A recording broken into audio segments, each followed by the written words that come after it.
Section 9. Arrest with or without warrant. I turned the ignition key and the light on my dashboard came on as the car engine fired up. I glanced at the clock on my dashboard. The time registered 11 p.m. Obviously, it was late. The DCO had sent one of his inspectors to tell me to spend the night in the same hotel he was in, but I insisted I would go home, turning down an offer that would have saved me from what was yet to come. About 15 kilometers to my apartment, I encountered an unusual traffic caused by a trailer that had developed a fault right in the middle of the road. Unfortunately, that part of the road was still under construction with bushes on both sides. I couldn't reverse because a second trailer was parked right behind my car. This looks bad, I thought to myself. There I was, helpless and unarmed. Coming down was not an option. I felt since I was well dressed in suit and tie, I wouldn't exactly blend in my immediate environment. I waited for about 15 minutes to see if the trucks would move, but their engines remained off. The entire area was dark. All of a sudden, I noticed a light right beside my car door. This was followed by a bang on my side glass. Opened the door. Someone growled. I turned to look and found myself staring at the barrel of a gun. The guy with the gun couldn't exactly see me because my glass was tinted, so he smashed the glass on the driver's side. That was when it dawned on me that I was about to be robbed. I couldn't make out how many there were. One had a gun on me, while the other one circled the car and came in through the passenger's door, holding a machete. I stayed still so as not to give them reason to use either weapon. The one with the gun reached out and grabbed my phone, which was what they obviously wanted. After stealing my device, he gradually walked backwards, his gun still pointed at me. "Don't wound him," he yelled out to his accomplice, who reached out and snatched my gold chain. Then both criminals disappeared into the bush. Everything happened so fast. I got out of my car as fragments of shattered glass dropped off my body. When I reported to work the next day, the OC Legal had an assignment for me. He asked me to follow one of his lawyers to court and proceed to arrest one Mr. Emeka.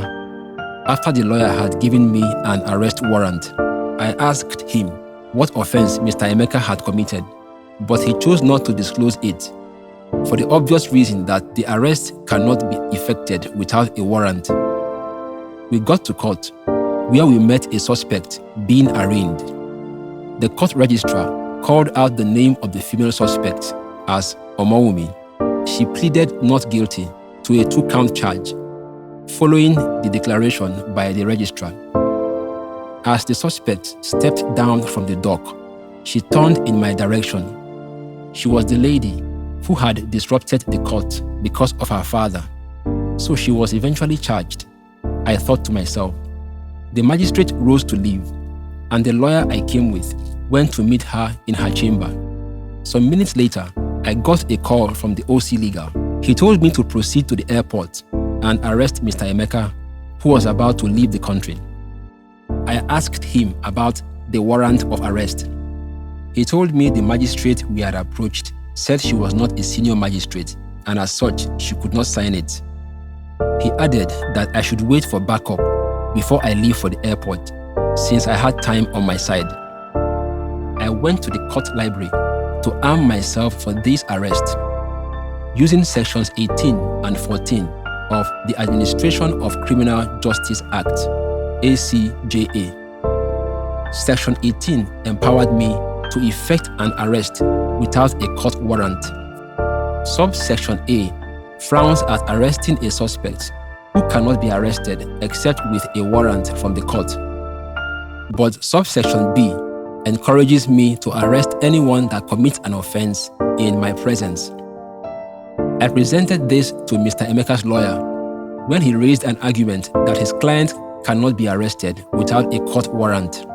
I replied that his client was trying to escape from justice, and that was why I was at the airport to arrest him.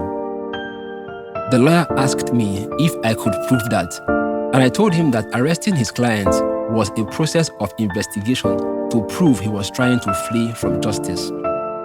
He requested I allow his client stay on house arrest. I cited Section 14 of ACJA, which clearly states that an arrested suspect should be taken to the police station. Before we got to the office, Mr. Emeka's warrant of arrest was ready. I went straight to IT and gave them all the information they needed to track my stolen phone.